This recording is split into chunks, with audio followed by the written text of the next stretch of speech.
I didn't come to Windermere to ski. I came to disappear. After my divorce, after the house, the courtrooms, the endless legal Cold War that stripped us both down to people I didn't recognize, I couldn't stay in Chicago. Everything there reminded me of the marriage. Her laugh echoing off our old brownstone walls, the way snow gathered on our stoop, even the goddamn toothpaste in the grocery store made me feel like a ghost in my own life. So I took a 6-month sabbatical from the architectural firm, cashed out part of my retirement early, and booked a cabin in Windermere, Colorado, a luxury ski resort high in the Rockies, accessible only by a winding mountain road that ices over so badly half the guests are helicoptered in. But this wasn't the postcard version. I didn't stay in one of the main lodges or chalets. I rented an old maintenance lodge on the far side of the mountain, something long abandoned, just barely still standing. A guy I knew from undergrad owned it.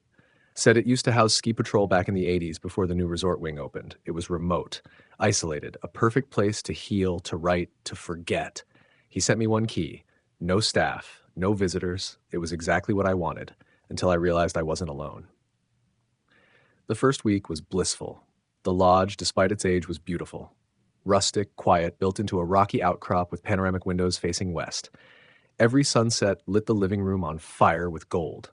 There was a working fireplace, a battered guitar left behind by a previous tenant, and enough bourbon in the cellar to survive 3 winters. I spent most of my time reading, sketching, walking the trails. There was a long disused access path behind the lodge that led to the top of an old ski run, now fenced off. I crossed the rope and explored it anyway. The mountain was silent, blanketed in endless white. Time stretched. I didn't speak to another human for 5 straight days. It was heaven, until the phone rang. That stopped me cold. There was no landline in the cabin. I'd checked. The ring came from upstairs. I hesitated, then crept up the narrow staircase. The second floor was mostly storage, extra blankets, an old TV, some sealed doors that led to what had probably once been bunk rooms. The sound came from behind one of those doors. I pressed my ear to it. Silence. But when I reached for the knob, I noticed the dust. It was undisturbed. A thick gray coat over everything, no footprints, no scuff marks like no one had entered in years. But the door opened easily. The room beyond was empty, just an old metal bed frame and a cracked mirror. But sitting on the floor beneath the window was a black rotary phone, ancient and disconnected. The cord frayed, no dial tone, no line. I stared at it. It rang again. I ran. I tried to convince myself I'd imagined it. Maybe it was a weird echo, a wind-blown chime sounding like a phone.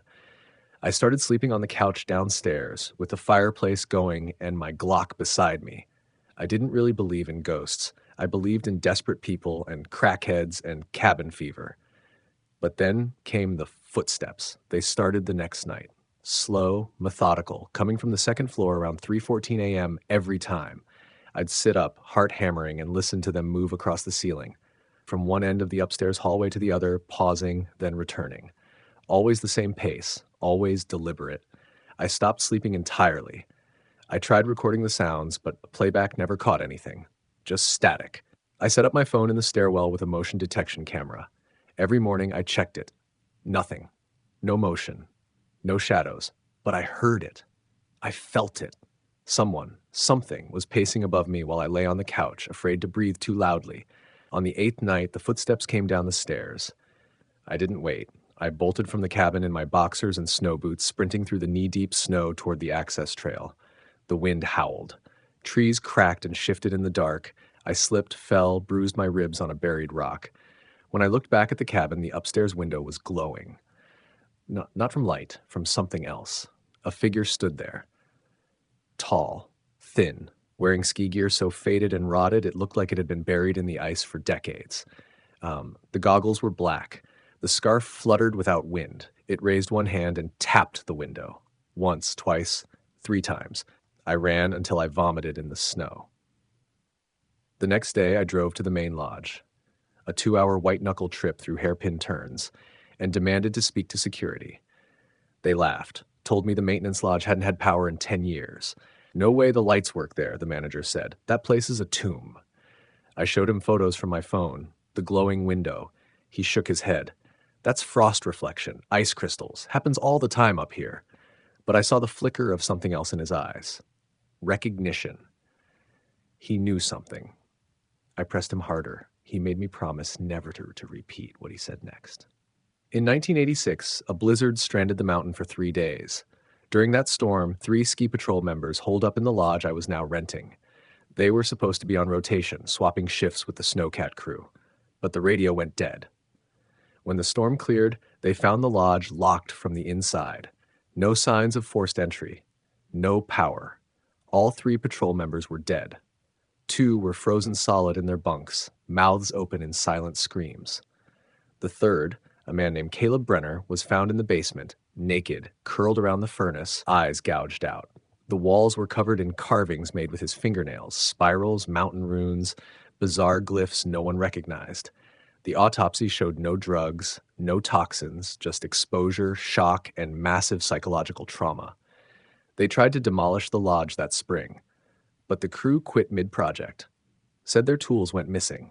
Said something watched them from the woods. Said they heard someone upstairs when they were alone on the first floor. So they abandoned it until I showed up. I should have left. I should have driven straight down the mountain and never looked back. But I couldn't. Something had taken hold of me. Every night I dreamed of snow, thick and black as ash. I saw the mountains swallowing buildings whole, ski lifts crumpling like spider legs. I saw him, the figure in ski gear, faceless and still. And worst of all, I began to understand what the symbols meant. They weren't meaningless glyphs. They were a map, a spiral leading to the mountain's heart. On the 15th night, I found the hidden staircase. I'd been feeling drafts from behind the fireplace for days. That night, desperate and sleep-deprived, I pulled the hearth apart and found it, a narrow passage descending in tight stone steps into the mountain itself. I brought my phone, a flashlight, and my Glock. The stairs felt endless. The air grew colder, drier. The stone walls bled frost in pulsing veins. I began seeing marks in the dust, long drag lines, clawed handprints, as if something had crawled this way over and over. At the bottom was a door made of weathered pine. No lock, just a rusted handle. I opened it, and I saw the mountain's heart. The room beyond was impossibly vast. A natural cavern lined in smooth ice, as if something had hollowed it out with inhuman precision. The walls shimmered with ghostly blue light, the same hue I'd seen in the upstairs window. In the center stood a mound of snow, shaped like a man. On top of it was a ski patrol badge, the name on it, Caleb Brenner. Before I could move, the door slammed shut behind me, and I wasn't alone. Footsteps crunched across the ice.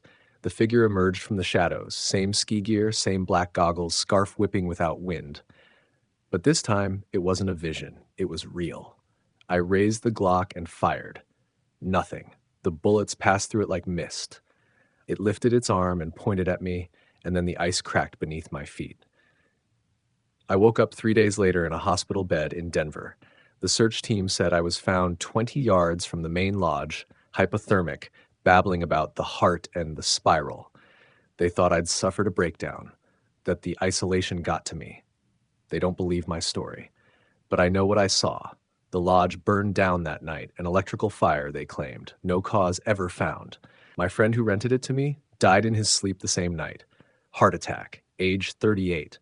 They said he was muttering in his sleep before he died. One word, Caleb. I don't ski anymore. I moved to the coast, away from the mountains, away from snow. But sometimes in the dead of night when everything's quiet, I hear it. Footsteps, pacing upstairs, and I swear I see frost forming on the inside of my window, curling into spirals. It's not over. It never was. The mountain remembers, and it's still calling.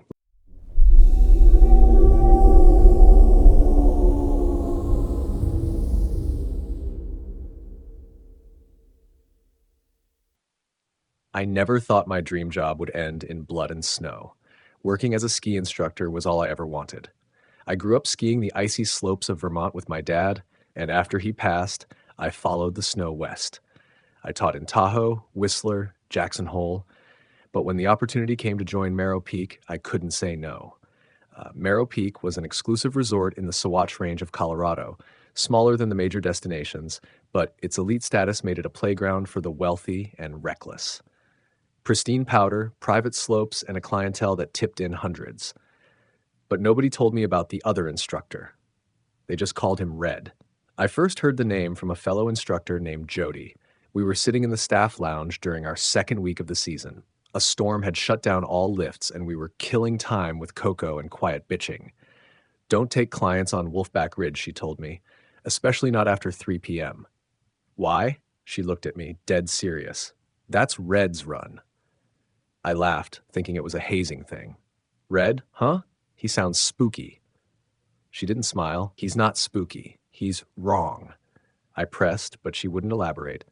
The rest of the team was just as tight-lipped. When I brought it up to our supervisor, Al, he simply shook his head. If someone mentions Red, he said, you're better off pretending you didn't hear it. But of course I didn't listen. A week later, I was assigned to teach a private session with a rich couple's teenage son, a brat named Connor who thought he was the next Shaun White. All attitude, no skill. We'd done a couple bunny runs and he wanted more. Take me to something dangerous, he said, chewing gum like a cow. I want speed. Wolfback Ridge came to mind. The trail was mostly closed off now, marked expert only in faded red tape. I'd never seen a soul on it. By 3:45 p.m., we were halfway down the ridge. The light was dimming. The storm clouds moved faster than I expected. I told Connor we needed to wrap it up, but he laughed and pushed ahead. Come on, coach. You scared of ghosts? He disappeared around a sharp bend in the trail. That's when I heard the whistle. 3 clear notes, high, low, high. It cut through the trees like a scalpel. I stopped cold. The snow muffled all other sound. The air was suddenly heavy, too heavy, like breathing through wet cloth. I called for Connor. No answer. Then I heard it again. The whistle. But this time, it came from behind me. I turned fast, expecting another skier. But the slope behind me was empty. Dear, just trees, wind, and snow softly falling in sheets. Then I looked down. There were new tracks behind mine. Fresh ones. Longer, deeper, as if someone heavier had been following me, just out of sight. The hairs on my neck stood up. I shouted again. No response. I continued down the ridge, more cautiously now, following the curve of the trail. The woods grew thicker, the sky darker, and then I saw something that made me stop breathing. At the base of a pine tree, carved into the bark, were 3 letters, R-E-D, and beneath that, scratched like a tally, 5 lines. I reached for my phone to take a picture, but it was dead. I checked my GPS. No signal, no maps. Everything went quiet. No wind, no birds, no skis on snow. And that's when I saw the figure. He stood at the edge of the trail, about 50 feet ahead, dressed in an old instructor's uniform, red jacket, black pants, the design at least 10 years out of date. He wore goggles so dark I couldn't see his eyes, and his stance was perfectly still. I waved. Hey, you seen a kid come through here, tall, about 16? The man didn't move. Not a nod, not a word. Then I noticed his skis. They weren't modern. They looked handmade, wooden, thin, bound in what I swear looked like rawhide. I took a step forward. Sir, are you okay? He turned his head slowly, too slowly, like a marionette, and then he whistled. High, low, high. My stomach dropped. Because this time I heard it all around me, echoing from the trees, from above, from the snow itself. And when I looked back, he was gone. I found Connor 20 minutes later. He was at the bottom of a small ravine, skis split, face bloodied, leg twisted unnaturally. He was alive, barely. He kept whispering the same thing over and over. He chased me. He chased me. He chased me. We airlifted him out that evening. Compound fracture, concussion, frostbite starting to set in. When I asked him who he saw, he refused to talk, just curled in on himself. The next day, his family checked out and didn't file any report. No lawsuit, no complaint, just silence. Back at the lodge, I confronted Jody. Who the hell is Red? She hesitated, then poured herself a whiskey and locked the staff room door. He was an instructor here in the 90s, she said. Back when the resort was just getting off the ground. Real popular with the kids. He was the fun guy. Took them down trails we weren't allowed to use. She paused, looking into her glass. One day, he took a group down Wolfback Ridge. There was an avalanche. 3 kids died. Red didn't. I waited. He came back alone, said he got separated. But when they found the kids' bodies, they were all in a line, like they'd been placed there. Calm faces. No struggle. Her hands were shaking. They found carvings in the trees near the site, just like the ones you saw. And Red. She trailed off. What? He skied off the ridge the next day, right off the cliff, full speed, no hesitation, landed in a gorge, crushed. I blinked. So, he's dead? Jody nodded. Yeah, But every few years, someone sees him again. Same jacket, same whistle, always on Wolfback, always after 3 p.m. I asked her how many had seen him. She just whispered, "Too many." I tried to put it behind me, tried to focus on teaching, smiled for the kids, took it easy on the mountain, but the ridge kept calling. Every time I passed the warning rope, I felt a tug in my chest. I started having dreams of trees closing in, of skis dragging through blood, of a whistle in the darkness. 3 notes. High, low, high. The final time I saw him was February 12th, another storm day. I was skiing solo near the ridge border, trying to clear my head. Snow was falling thick, visibility poor. I shouldn't have been out there, but I needed the silence. That's when I noticed new tracks beside mine. Long, deep, heading straight toward the ridge. I should have turned back, but I followed them. I found him near the same pine tree as before, standing, waiting, but this time he spoke. "You shouldn't be here." His voice was cracked, hollow, like a wind through broken glass. "I want to know what you want," I said. He tilted his head. "They forget. They always forget." "Forget what?" "What happened here? What I saw?" His gloved hand rose, pointing at the woods. "They never looked. They never found the fourth." "Fourth what?" "Child." I froze. "There were 3 victims in the report," I said. He shook his head, slow. "They buried the truth, but it's still here, still cold." I stepped closer. "Where?" He turned and began skiing. No movement, just gliding down a hidden path I'd never seen before. I followed. The trail was narrow, dangerous. Tree branches tore at my jacket. I almost crashed twice.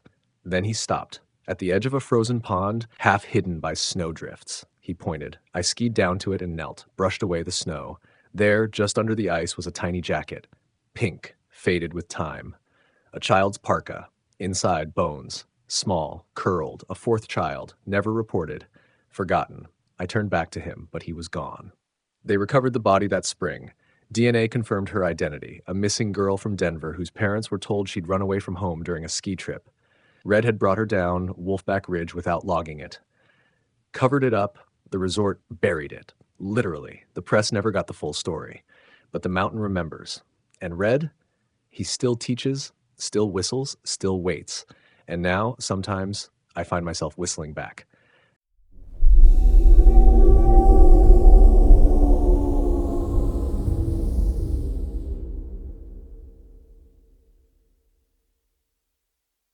I've worked ski patrol at Frostvale Ridge for 9 years.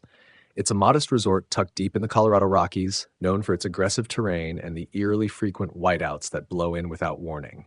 There's no cell reception, just patchy radio contact when the wind allows.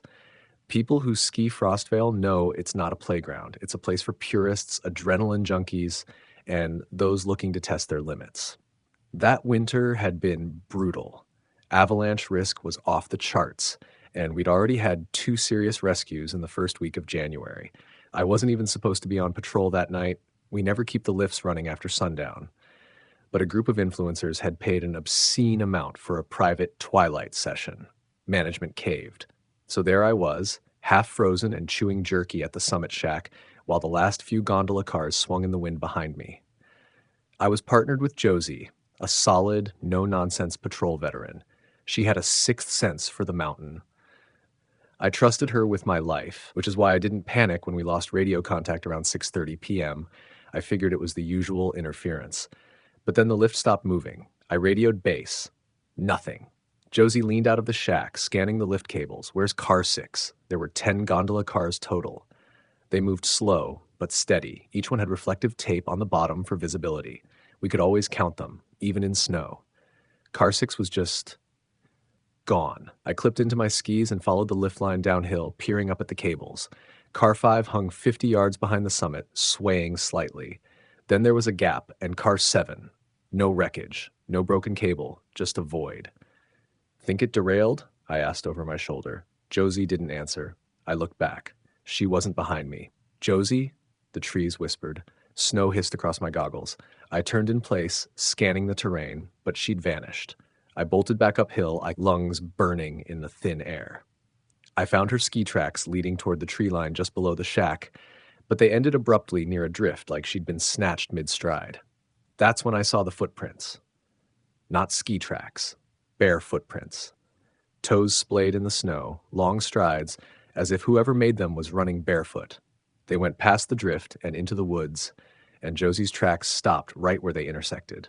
I've seen a lot of weird things on this mountain: hypothermic hallucinations, ice climbers dangling over cliff faces, once even a moose attack. But I've never seen human deep in the snow without a single sign of sinking. They were perfect imprints, like something had hovered just above the surface. I followed the prints. I know I shouldn't have. Rule number one is you never leave your post without radio contact. But this wasn't normal. My gut told me Josie didn't get lost. She got taken. The forest swallowed me quickly. The trees were thick and skeletal, branches bare and blackened from decades of wind damage. It was silent. No wind, no animal calls, just the soft hiss of falling snow. The footprints led to a narrow ravine I'd never noticed before, even though I've skied this area hundreds of times. It sloped downward into a narrow gully filled with deadfall. Halfway down, I found car 6. It was intact, but not on any tracks. It lay at an angle between two trees, snow caked thick across the windows. The door was open. There were no passengers. I stepped inside. It smelled wrong, like rot and ozone. There were frost patterns on the windows, but not random ones. Symbols, spirals, concentric circles with jagged arrows pointing inward. The seat cushions had been shredded like something with claws had torn them apart. And then I heard it, a voice, not Josie's, a child's. "Help me. I'm cold, please." It came from deeper down the gully. I don't remember unstrapping my skis. I just ran, branches whipping my face. The voice kept calling, weak, whimpering. I followed it until I saw a cave mouth, low and dark, rimmed with ice. The footprints led inside. I paused at the entrance. My instincts screamed to turn back, but I saw something half buried in the snow just before the cave, Josie's radio. Still warm, I clipped it to my belt and ducked inside. It wasn't a cave. It was a tunnel. The walls were rough stone, but unnaturally smooth, like they'd been eroded by water that hadn't flowed in centuries. The air was dry and sharp, like it'd never been breathed by anything living. The further I went, the louder the voice became. But it changed. No longer a child. It deepened, warped. It was mocking me. "Help me, I'm cold, please, help me." I reached a chamber at the end of the tunnel. My headlamp flickered, then died. I could only see by the faint blue glow emanating from the walls, as if the rock itself had veins of light running through it. In the center of the chamber stood a tall figure.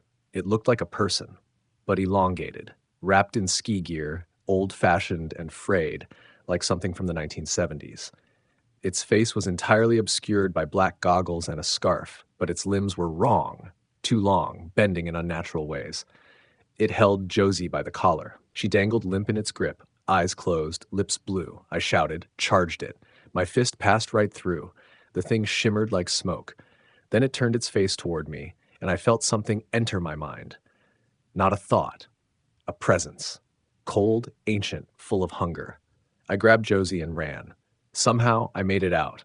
I don't remember how. I just remember the sound, like wind through bones, and the feeling of something following me all the way back to the lift line. Josie coughed when we hit the tree line. She was alive, barely, hypothermic, incoherent. We never told management what we saw, just said she slipped and got disoriented. But we quit the next day. Last I heard, Frostvale was bought by some corporate resort chain. They're expanding, more lifts, more night skiing. They reopened the old lift line last month.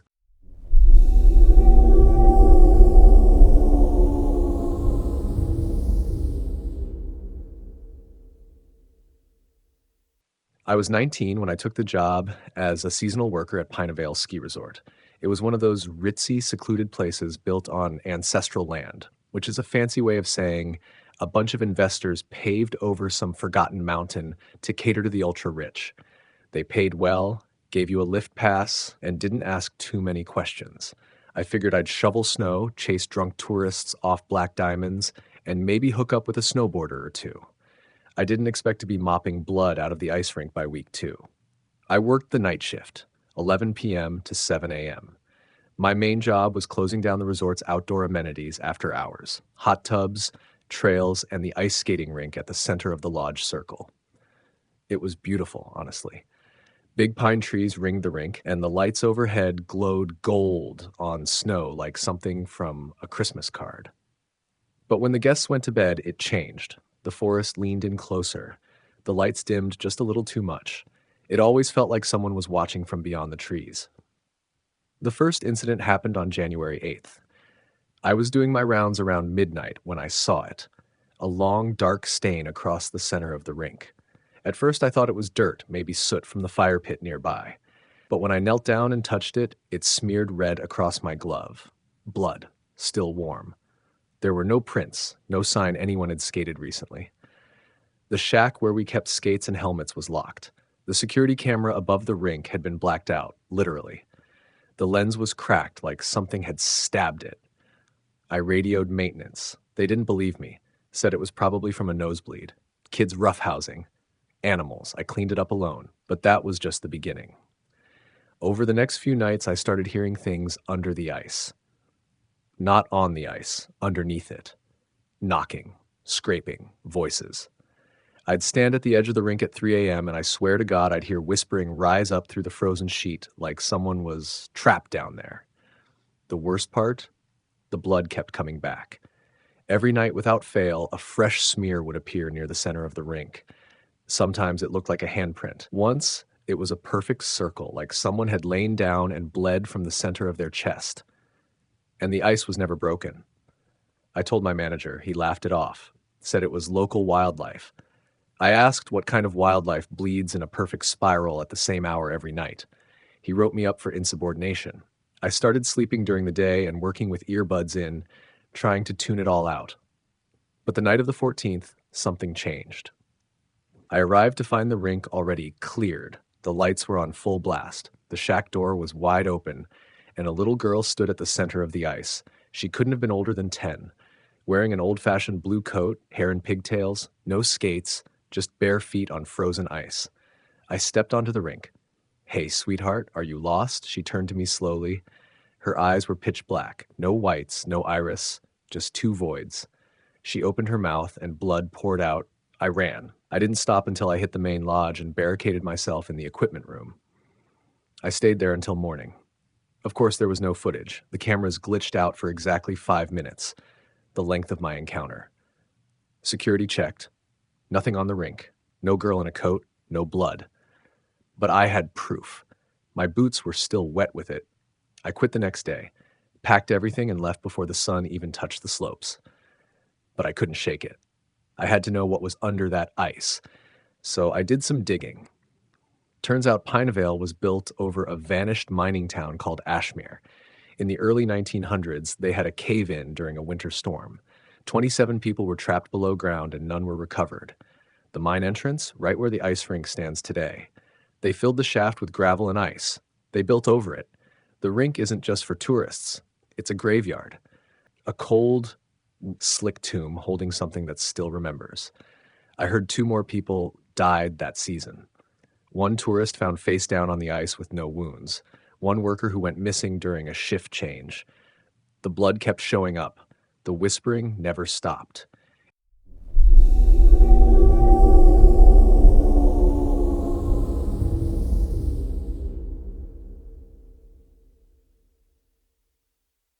They say the silence in the mountains can drive a person mad. I used to think that was poetic nonsense, something you'd hear in a Hemingway story or scribbled on the cover of a grungy mountain climber's journal. But now, after what happened to me last February, I believe it, because I've heard the silence.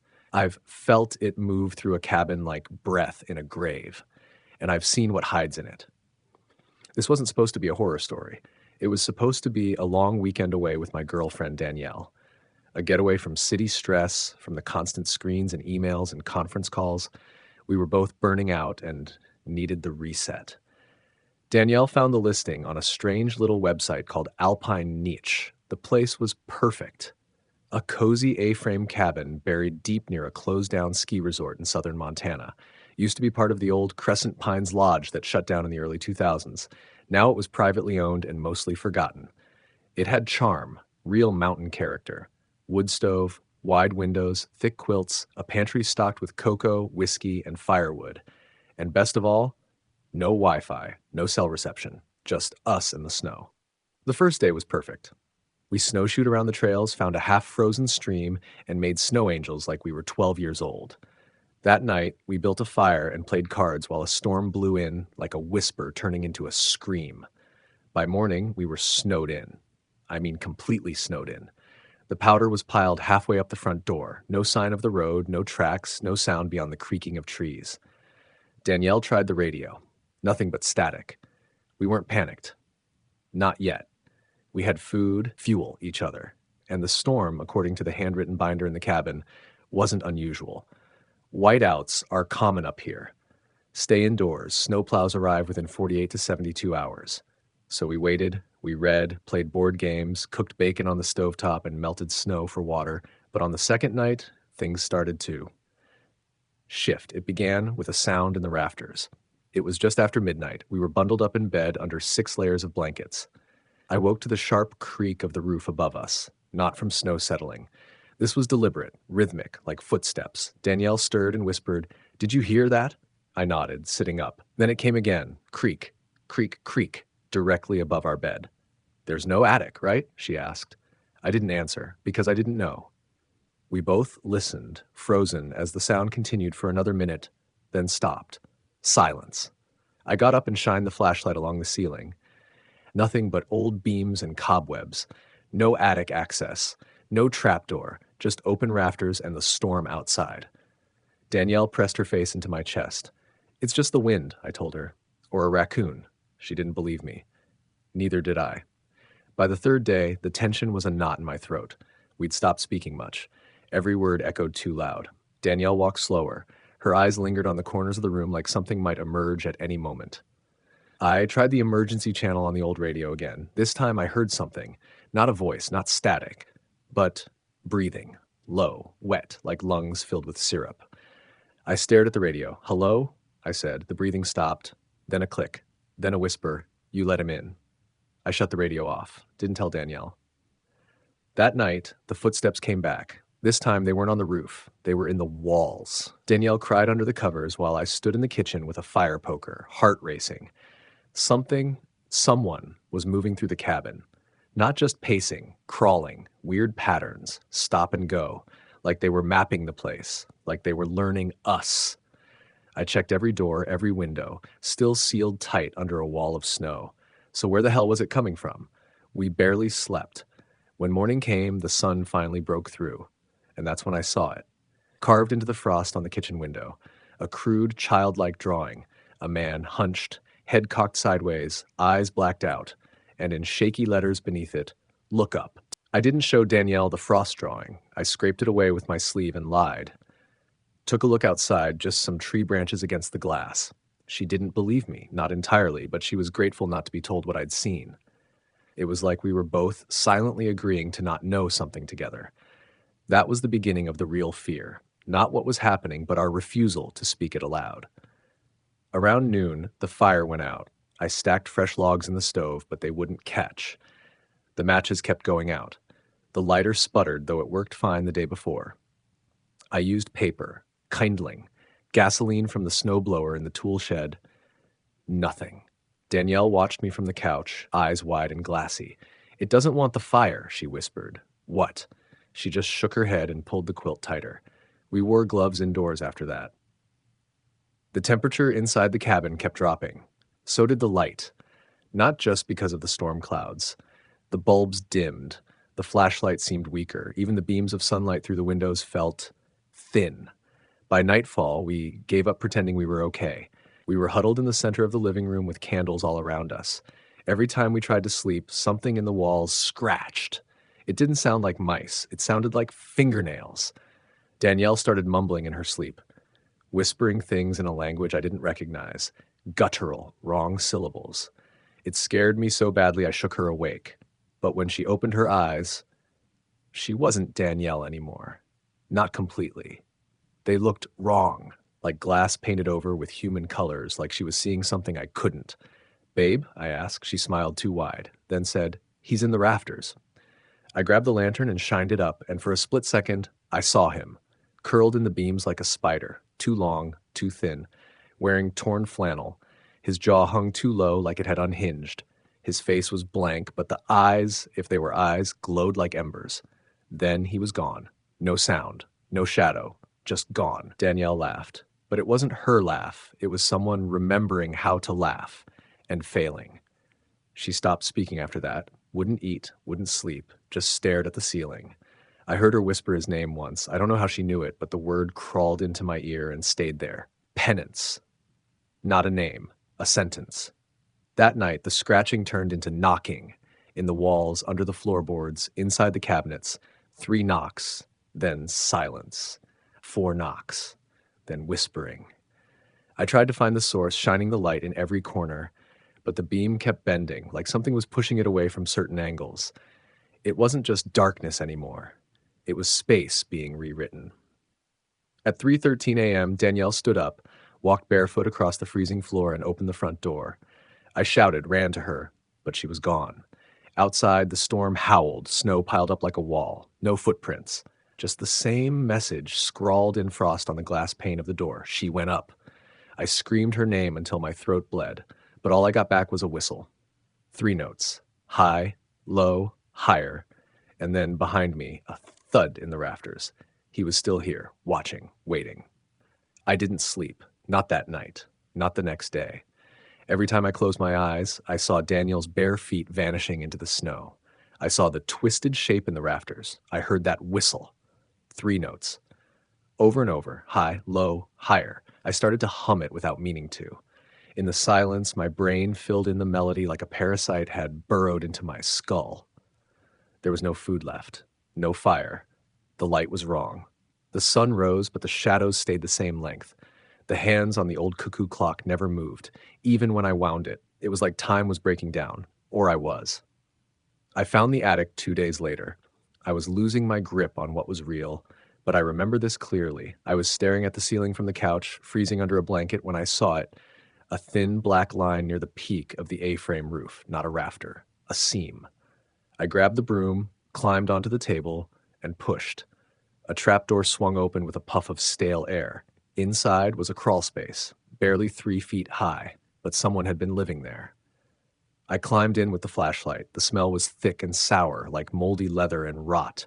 The floorboards were stained black in places. There were handprints on the beams, not painted, but oily. So many, and in clusters. Like dozens of people had been up here, touching the same wood over and over. At the far end, I found a nest made of wool scraps, torn clothing, and old newspaper clippings. The clippings were the worst part. I couldn't stop reading them. My frozen fingers peeled them open like holy scripture. Family vanishes at Crescent Pines, 1997. Search called off after 5 days, no trace found. Cabin locked from the inside, no signs of foul play. Locals blame the man in the rafters urban legend. One of the articles was circled in red ink. The whole thing was full of notes scribbled in the margins, like someone had read these over and over, trying to understand. Then I found the last clipping, not from a paper. It was printed from the internet. A rental listing. Alpine Niche, the same listing Danielle had found, except the names were different. Not ours. Another couple. A year ago. Their cabin notes were still here, scratched on the back of a crossword. He gets in through the attic.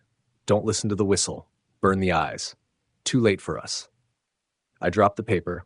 Something breathed inches from my ear. I turned the flashlight. Nothing. But the beam landed on the wall, where someone had carved deeply. Penance.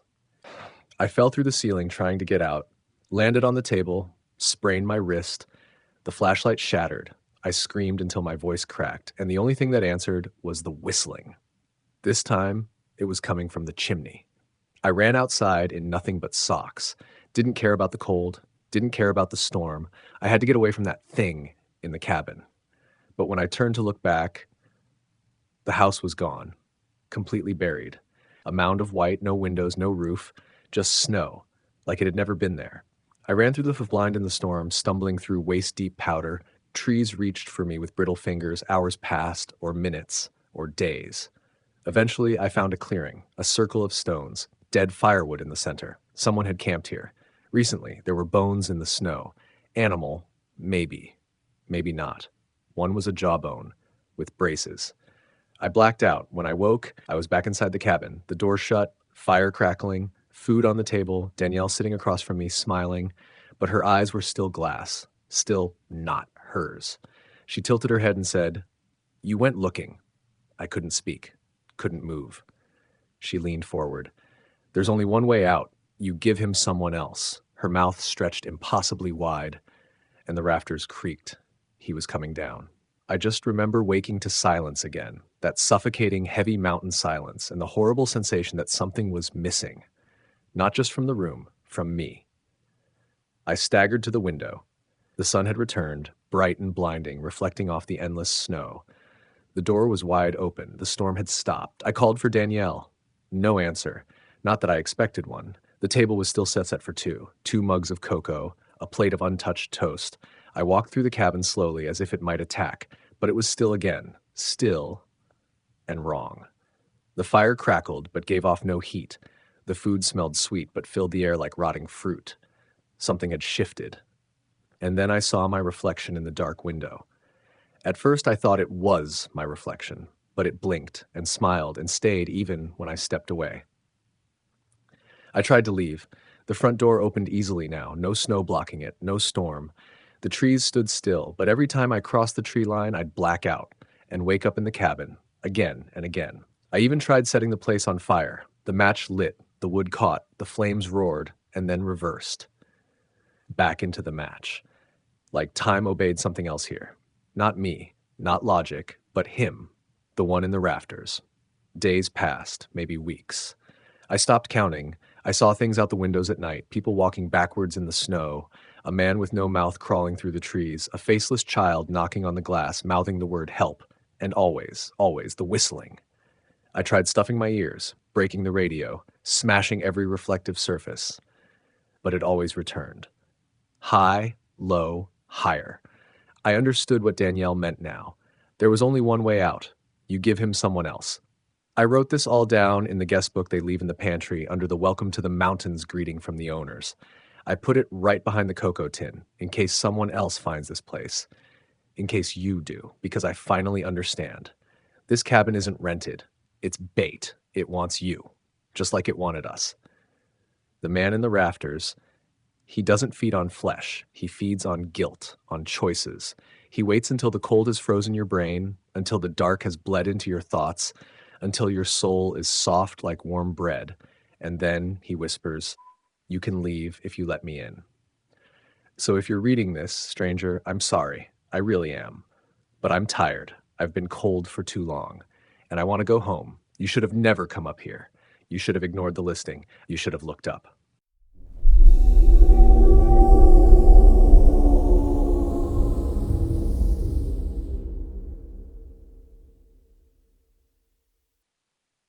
Thank you for joining us on this descent into the cold, shadowed corners of the mountains, where the snow buries more than just trees, and silence speaks louder than screams. From haunted lodges to cursed slopes, from invisible guests to the man in the rafters. These tales remind us that isolation isn't always empty, and that sometimes the most terrifying thing is the sound of one more set of footsteps behind you when you know you're alone. We hope you felt the chill. We hope your breath caught just for a moment. And above all, we hope you remember one thing the next time you book a winter getaway. Always look up. Always count your friends twice and never trust the quiet.